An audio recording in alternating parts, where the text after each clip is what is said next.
श्री शिवाय नमस्तुभ्यम हर हर महादेव। स्वागत है आपका हमारे चैनल एस्ट्रो ओम पर। दोस्तों, आप सभी लोग जानते हैं कि 5 जुलाई 2024 को है अमावस्या। दोस्तों, ये अमावस्या वो अमावस्या है जो कि गुप्त नवरात्रि के एक दिन पहले पड़ रही है। अब दोस्तों, यही अमावस्या को एक चावल की कटोरी वाला उपाय किया जाता है जो कि बहुत सारे लोग जानते भी हैं, पर वो ये वाला उपाय करना भी चाहते हैं। तो दोस्तों, उसके लिए ही हम ये वीडियो बना रहे हैं ताकि आप लोग एक चावल की कटोरी वाला उपाय अच्छे से समझकर कर सको और आप जीवन से आपकी दुख और परेशानियां दूर हो जाए। तो सबसे पहली बात तो दोस्तों, ये वाला जो उपाय है ये सिर्फ नवरात्रि के एक दिन पहले पड़ने वाली जो अमावस्या होती है उसी दिन किया जाता है। और इस बार जो अमावस्या पड़ रही है गुप्त नवरात्रि के पहले, वो हलहारिणी अमावस्या पड़ रही है। इसलिए इस विशेष दिन पर आप लोगों को अपना ये वाला उपाय जरूर करना चाहिए। इस वाले उपाय का जो नाम है वो एक चावल की कटोरी वाला यहां पर उपाय है। तो इस उपाय में आपको करना क्या होता है? ये उपाय किसको करना होता? घर में से क्या सभी सदस्यों को करना होता है? किस समय करना होता है? कहां पर करना होता है? ये सभी जानकारियां आप लोगों को इस वीडियो में मिल जाएंगी इस उपाय से जुड़ी हुई। तो सबसे पहली चीज दोस्तों, हम जानते हैं कि इस एक चावल की कटोरी वाले उपाय को आखिर घर में से करना किसको है। सबसे महत्वपूर्ण जो चीज है वो यही है।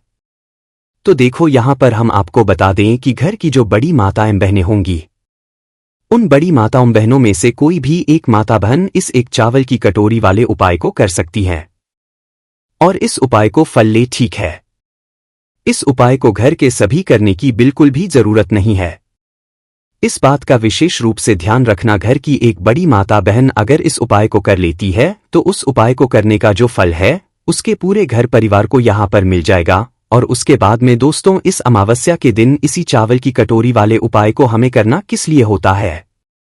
दोस्तों, आप लोगों ने देखा होगा बहुत बार हमारे घर में इतने दुख और परेशानी आती है कि हम परेशान हो जाते हैं। अब वो दुख और परेशानी धन से जुड़ी हुई हो, चाहे पैसों से जुड़ी हुई हो, या रोगों और बीमारी से जुड़ी हुई हो, या आपके किसी काम से जुड़ी हुई हो, किसी भी प्रकार की दुख और परेशानी अगर आपके जीवन में चल रही है तो भाई आपको ये वाला उपाय जरूर करना चाहिए। क्योंकि एक सबसे बड़ा कारण होता है इन दुख और परेशानियों का आपके पितरी जब आपसे प्रसन्न नहीं होते हैं या नाराज होते हैं या किसी कारणवश वो आपसे प्रसन्न नहीं हो पाते हैं, तो भाई वो आपके जीवन में किसी ना किसी कारण से जो है दुख और परेशानियां लाते रहते हैं। वो लाते नहीं हैं क्योंकि भाई आप उनको प्रसन्न नहीं कर पाते, वो आपसे दुख, तो अपने आप ही आपके जीवन दुख और परेशानी आती है। तो भाई ये अमावस्या का जो दिन होता है ये आपके पितृ को प्रसन्न करने का भी होता है। विशेष रूप से गुप्त नवरात्र के एक दिन पहले पढ़ने वाली अमावस्या का है ना। तो भाई इस दिन आपको करना क्या है? यही एक चावल की कटोरी वाले उपाय कर लेना है। आपके पितृ अगर आपसे प्रसन्न नहीं भी होंगे तो वो प्रसन्न हो जाएंगे, ठीक है। अगर आपको पता भी नहीं है ना कि पितृ प्रसन्न है या नहीं है तो भी आप लोग ये वाले उपाय कर लोगे तो भी आपके पितृ आपसे बहुत प्रसन्न हो जाएंगे, ठीक है। तो भाई करना क्या है इस उपाय में, वो यहां पर ध्यान से सुन लो। देखो, ये वाला जो उपाय ये किस समय होगा वो भी सबसे महत्वपूर्ण चीज है। ये उपाय जो है अमावस्या के दिन शाम के समय या रात के समय से शुरू होगा है ना, और गुप्त नवरात्र की सुबह के दिन तक यहां पर ये वाला उपाय चलने वाला है। अब इस उपाय में करना क्या है वो हम लोग यहां पर इस उपाय की पूरी विधि जान लेते हैं। देखो, उपाय के नाम में ही आपको एक बात तो समझ आ गई होगी, एक चावल की कटोरी, मतलब इस उपाय में हमें एक चावल की कटोरी यहां पर लेना पड़ेगी है ना। अब एक चावल की कटोरी कैसे लोगे और कहां से लोगे वो सबसे पहले सुन लो। तो देखो, जो ये उपाय वही उपाय को करने की पूरी तैयारी भी करेगा। तो अमावस्या के दिन शाम के समय प्रदोष काल में जब आपको समय मिल जाए, शाम के समय मिल जाए तो शाम के समय तैयारी कर लेना, और रात्रि के समय मिल जाए तो रात्रि के समय तैयारी कर लेना। पर ये जो काम है जो कि शाम के समय या रात के समय करना है, ये आपको रात्रि को, अमावस्या के दिन ही रात्रि को 12 बजे से पहले कभी भी कर लेना। 12 बजे के बाद नहीं करना है। तो करना क्या है, सबसे पहले अपने घर के रसोई घर से एक खाली कटोरी आप लोग ले लेना। उस खाली कटोरी को लेने के बाद आपको क्या करना कि भाई अपनी उस खाली कटोरी के अंदर आपको भरने हैं चावल। अब चावल कौन से भरोगे? तो देखो, आपके ही घर के रसोई घर में चावल बनते हैं। जिस भी बोरी में भरे हुए हो या जिस भी डिब्बे में भरे हुए हैं उसी में से आप लोगों को आपने एक कटोरी चावल निकाल लेने हैं। कितने चावल निकालना है? बिल्कुल फुल कटोरी, खाली नहीं रखना है उसे, बिल्कुल फुल बराबर कटोरी जो है आप लोगों को अपने उन चावल में से भर लेना है। अब क्या ये चावल के दाने हमें साबुत लेने हैं, सेकंड यानी कैसे लेना है? तो देखो इसमें आप लोग कैसे भी चावल ले सकते हो, बस आपकी कटोरी भरी होनी चाहिए। जरूरी नहीं है कि भाई साबुत ही हो, मतलब कुछ साबुत भी होंगे, कुछ कटे फिटे भी होंगे, कुछ कैसे भी होंगे, तो वो सब चल जाएंगे। तो इस बात का भी आप लोगों को ध्यान रखना है। तो भाई एक चावल की कटोरी सबसे पहले तो यहां पर आपको भरकर तैयार करके रख लेना है। उसके बाद में जो अगली चीज आती है वो ये आती है कि भाई अब इसके बाद अगला काम क्या रहेगा?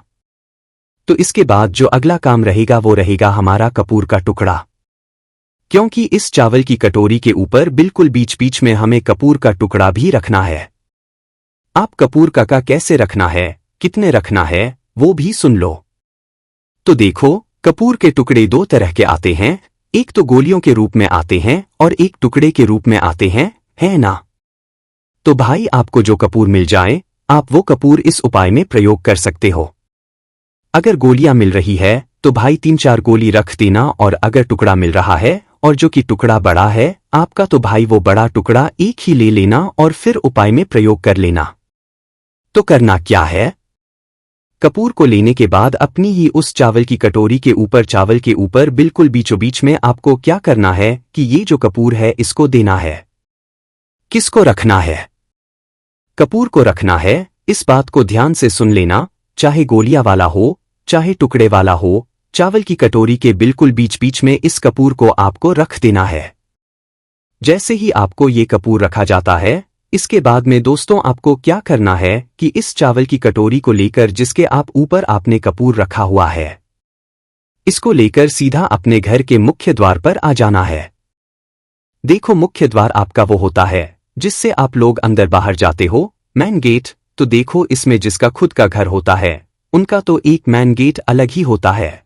जो लोग मल्टीस में या किराए के घर में रहते हैं उनका मेन गेट वो होता है भाई जिस मेन गेट से वो अंदर बाहर जाते हैं, और जो आखिरी मेन गेट है उनके पूरे घर का, पूरे दरवाजे का, पूरे मल्टीस की या पूरे किराए घर का, उनके लिए वो मेन गेट होगा। तो आप लोगों को अपनी ये कटोरी जो है उस जगह पर लेकर जानी है जहां पर आपका मेन दरवाजा है या मेन गेट है, और मेन गेट के बाहर की साइड आपको यह वाली जो कटोरी है ये रखना है, बिल्कुल चौखट पर नहीं रखना है। और दोस्तों हम आपको बता दें कि ये जो कटोरी है आपको ऐसी जगह पर है अपने घर के मुख्य दरवाजे के बाहर की ओर करके, कि भाई ये जो कटोरी है ये सुरक्षित रहे। क्योंकि इसके अंदर चावल है, कपूर का टुकड़ा है, तो रात में कोई भी जानवर आकर इसे नुकसान पहुंचा सकता है। और अगर इस कटोरी को किसी ने नुकसान पहुंचाया तो आपको उपाय फिर पूरा नहीं हो पाएगा। तो इसके लिए पहले आपको क्या करना है कि भाई इस चावल की कटोरी को सुरक्षित रखते हुए आपको मतलब रख लेना है। सुरक्षित रखने के लिए आप इस चावल की कटोरी के ऊपर कोई चीज भी ढक सकते हो, ऐसे कवर करके भी रख सकते हो। पर दोस्तों इस चावल की कटोरी को रखना अपने घर के मुख्य दरवाजे के बाहर की हो रही है, चौखट पर नहीं रखना है। जमीन पर रखोगे तो भाई कोई भी जानवर इसे नुकसान पहुंचा देगा। इसीलिए किसी ऊंचाई पर जाकर ही, मतलब दीवार वगैरह पर ही आप लोगों को अपनी ये जो कटोरी है इसको रखना है। कटोरी को जैसे ही रख देते हो तो भाई इसके ऊपर कोई चीज ढाक देना, जिसकी वजह से भाई कोई भी जानवर, बिल्ली वगैरह आती भी है तो भाई आपकी उस कटोरी को नुकसान ना पहुंचाए। नीचे रखोगे तो भाई नुकसान पहुंचाएगी। कोई भी जानवर रखे उसे गिरा देगा। तो इसलिए थोड़ी ऊंचाई पर रखना, जिसकी वजह से ज्यादातर जो जानवर हैं आपकी कटोरी को नुकसान ना पहुंचा पाए। जैसे ही आप इस चावल की कटोरी के ऊपर, जिसके ऊपर आपने कपूर का दौड़ा रखा हुआ है, ये अपने घर के मुख्य द्वार के बाहर की साइड करके रख देते हो किसी भी दीवार पर या ऊंचाई पर, तो भाई उसके बाद में आपका क्या काम जो है यहां पर पूरा हो जाता है। अब आप जो है आपने बाकी काम कर सकते हो और जाकर सो भी सकते हो। तो देखो ये वाली जो चावल की कटोरी है ये आपको रात्रि को, अमावस्या के दिन ही, मतलब 5 जुलाई को रात्रि को 12 बजे से पहले पहले कभी भी अपने घर के मुख्य द्वार पर रख देना है। मतलब शाम के समय से शुरू होकर रात 8, 9, 10, 11, 12 बजे से पहले पहले कभी भी आप लोग किसी भी समय रख सकते हो। जैसे ही रख देते हो भाई आप अपने बाकी काम करो और सो जाना। उसके बाद तो भाई अगले दिन अमावस्या के दिन आपने ये उपाय शुरू किया, शाम के समय या रात्रि के समय से उसके बाद अगले दिन सुबह के समय मतलब गुप्त नवरात्रि लग जाएंगे, शुरू हो जाएंगे गुप्त नवरात्रि। तो भाई सुबह के समय आपको क्या करना है? सबसे पहले उठकर स्नान करना है, जितना जल्दी हो सकता है। ब्रह्मा मुहूर्त में उठ सकते हो तो वो सही है, या 5, 6, 7, 8, 9 बजे तक भी उठते हो तो भी अभी आप ये वाला उपाय पूरा कर सकते हो। तो उपाय पूरा कैसे करोगे? सबसे पहले आप स्नान कर लेना, अपने सारे कामों से निर्वत हो जाना। स्नान करके आप लोग अपने साथ में अपने ही घर से एक माचिस उठाना है। सबसे पहले तो माचिस उठाने के बाद क्या करना है? आपको उसी जगह पर आ जाना है जहां पर आपने इस कटोरी को अमावस्या की रात्रि में रखा हुआ था। तो भाई उस जगह पर आकर क्या करना है?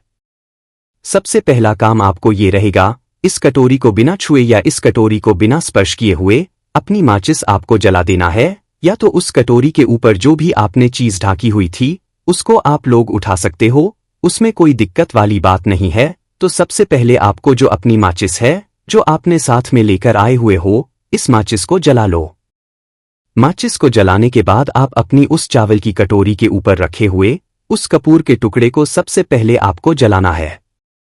कटोरी को बिना छुए बिना स्पर्श किए हुए सबसे पहला काम आपका यही रहेगा सुबह सुबह गुप्त नवरात्र में कि भाई आप अपनी माचिस से उस चावल की कटोरी के ऊपर रखे हुए कपूर को जला दो।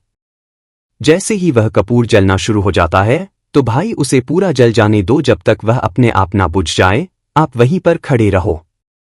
जैसे ही वह कपूर का टुकड़ा पूरा जल जाता है चावल की कटोरी के ऊपर ही, तो भाई उसके बाद में आपको यह चावल की कटोरी जो है इसको उठा लेना है, अपने सीधे हाथ की तीली में उठा लेना है। कब उठाना है? जब आपको कपूर का टुकड़ा जला दो और वो पूरा जल जाए, उसके बाद ही आपको ये चावल की कटोरी उठाना है। और इस चावल की कटोरी को उठाने के बाद आपको क्या करना है? किसी भी पेड़ के नीचे चले जाना है, जहां पर मतलब जो पक्षी होते हैं उड़ने वाले वो आते हो दाना चुगने के लिए।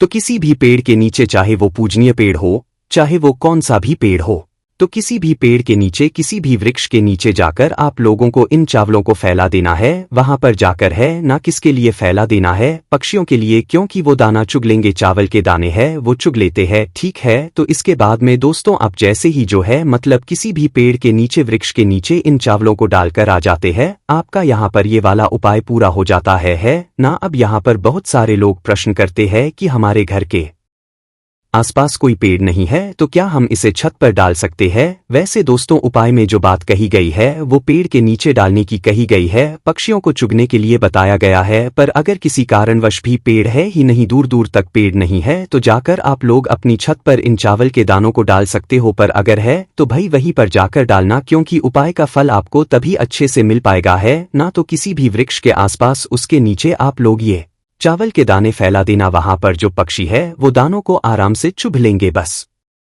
आपका उपाय पूरा हो जाता है। उपाय पूरा होने के कुछ ही दिनों बाद आपको उपाय को करने का फल भी मिलना शुरू हो जाएगा, मतलब आपकी जेब में आ रही तो परेशानियां भी दूर होना शुरू हो जाएगी, मनोकामना जो पूर्ण नहीं हो रही वो भी पूरी होना शुरू हो जाएगी। आपने कई व्रत किए होंगे, उपाय किए होंगे, शायद उनके आपको फल नहीं मिल रहे होंगे, तो भाई वो भी मिलना शुरू हो जाएंगे, क्योंकि आपने वो उपाय कर लिया है जिससे आपके पितृभाव से प्रसन्न हो जाएंगे।